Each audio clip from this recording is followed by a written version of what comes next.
حضرت انس رضی اللہ تعالیٰ عنہ فرماتے ہیں کہ ایک دن رسول اللہ صلی اللہ علیہ وسلم نے حضرت ابی بن کعب رضی اللہ تعالیٰ عنہ سے فرمایا، اللہ تعالیٰ نے مجھے حکم دیا ہے کہ میں تمہارے سامنے قرآن پڑھوں۔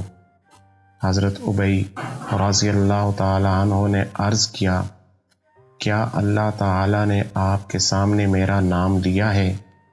آپ صلی اللہ علیہ وسلم نے ارشاد فرمایا، ہاں۔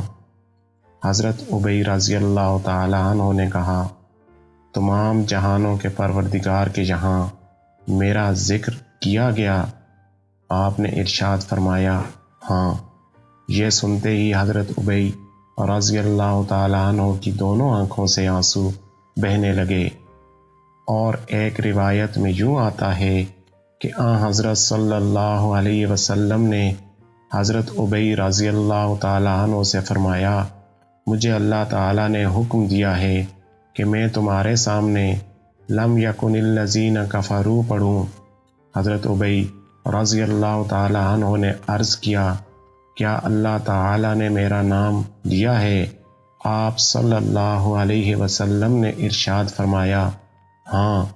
یہ سنتے ہی حضرت ابی رضی اللہ تعالیٰ عنہ رو پڑے۔